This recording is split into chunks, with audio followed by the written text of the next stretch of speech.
पहले एक विषय, एक आग्रह, एक निवेदन, एक प्रार्थना जनता से करना चाहता हूं कि अब 2 दिन बाद देश के अंदर, खासकर मध्य प्रदेश के अंदर, अपने 18 से 44 आयु वर्ग के लोगों के लिए वैक्सीनेशन का अभियान चलेगा। दरअसल सुरक्षा कवच ही ये वैक्सीन है हमारा। वैक्सीन से ही सुरक्षा कवच होगा। और इतिहास क्या कहें, अभी तो वर्तमान ही है, इजराइल जैसे देशों ने वैक्सीन से सफलता प्राप्त कर ली। जितना ज्यादा वैक्सीन होगा, और मेरी मान्यता तो यह, WHO की भी मान्यता शायद यही है, कि जहां 70% से अधिक वैक्सीनेशन हो जाएगा वहां तीसरी लहर आएगी ही नहीं। लॉकडाउन, जनता कर्फ्यू,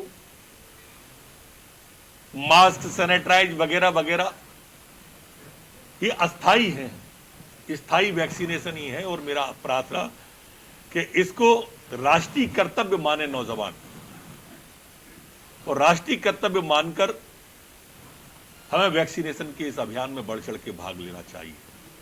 एक प्रार्थना और है, कोई भी मौत हो दुखद होती है, पीड़ादायक होती है, लेकिन अगर हम वास्तविकता और तथ्यों से परे जाके डॉक्टर पे हमला करते हैं, कांस्टेबल पे हमला करते हैं, वो अपना कर्तव्य निभा रहे हैं। इस वक्त लगभग देवदूत जैसे हैं, वो अपनी जान को खतरे में डालकर paramedical staff, nursing staff, doctor, हमारे कांस्टेबल जवान चौराहे पे, तिराहे पे, अगर वो मास्क का आग्रह कर रहे हैं तो वो आपके लिए कर रहे हैं। आज ही हमारा एक ऐसा ही राजगढ़ में सुरेश यादव कोरोना में शहीद हो गया। लगातार हमारे जवान इसमें शहीद हो रहे हैं। इसलिए मेरी प्रार्थना है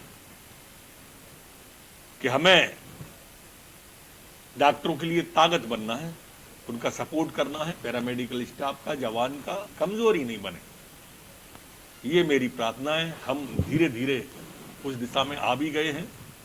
आज अगर हमारे 13,469 नए केस आए तो 13,080 ठीक होकर घर भी चले गए। मतलब 300-400 का ही अंतर रह गया है।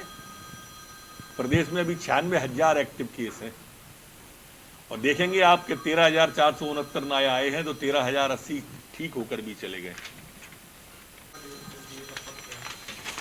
पॉजिटिव रेट नहीं, हम हर दिशा में, अब जैसे ऑक्सीजन ही हम ले लें, वायु मार्ग से, रेल मार्ग से, सड़क मार्ग से हमारे यहाँ ऑक्सीजन तीनों से पहुंच रही है।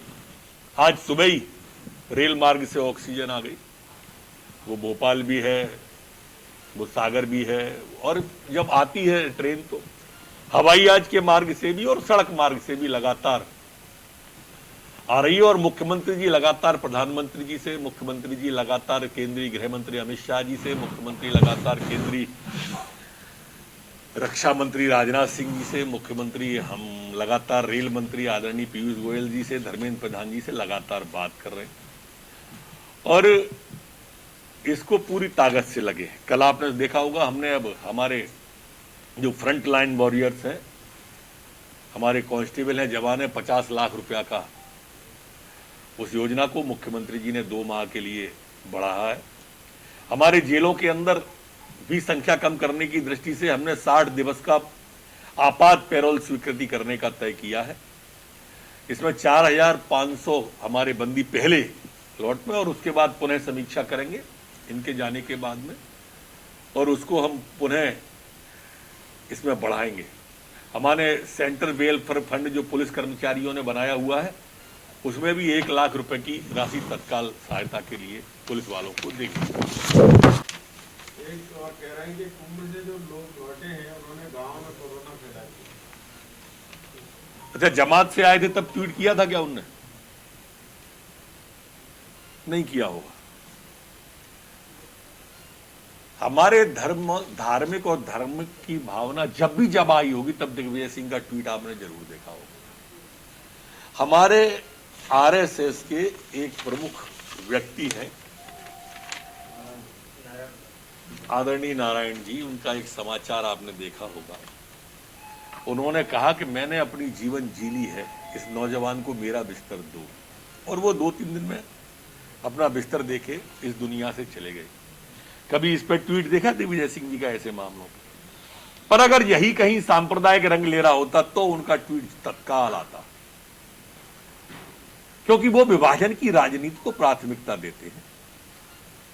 वो उनका सोच हो सकता है, पर दूसरे के धर्म को छोटा बताने की कोशिश वो ना करें।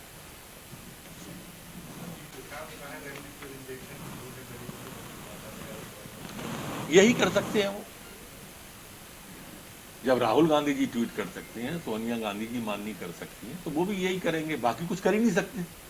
उनका योगदान सिर्फ इतना है, लेटर पे, पेपर पे, ट्विटर पे, इतना ही योगदान कांग्रेस का इस आपदा में है। इतिहास कभी माफ नहीं करेगा कांग्रेस को। मित्रों, आप देखना, एक जना कहीं अस्पताल में नहीं दिख रहा, एक जना सिंगल, एक जना कहीं मैदान में नहीं दिख रहा, एक जना कहीं कोई कोविड सेंटर में दिख नहीं रहा, खोल नहीं रहा। जैसे हमारे आरएसएस ने, संघ ने पूरे प्रदेश के अंदर, देश के अंदर अपने अपने सेंटर चालू कर दिए। क्या कहीं इनका वो सेवा दल क्या सैल्यूट देने के लिए, या नाम कहीं सेवा है, या मेवा के लिए सेवा नाम रख रखा है? अगर इस आपत्ति और इस विपत्ति, इस संक्रमण की, इस वैश्विक आपदा पे भी कांग्रेस सामने नहीं आ रही, तो कभी इतिहास उन्हें माफ नहीं करेगा। सिर्फ आलोचना करना, सिर्फ कमियां निकालना, सिर्फ कीड़े बीनना, ये उनको शोभा देता होगा, भारतीय जनता पार्टी के कार्यकर्ता को नहीं देता। हम इस आपदा की घड़ी में कई असफल भी होते हैं, तब भी हम प्रयास करते हैं, आपको मैदान में दिखते हैं। हम जूझते हुए दिख रहे हैं, हमारे मुख्यमंत्री से लेकर संतरी तक हम लड़ते हुए दिखेंगे, पर ये लोग कहां हैं? ये आज मूल प्रश्न है। ये हमारी कमियां बता सकते हैं, हमें फेल्यूर बता सकते हैं, पर तुम हो कहां?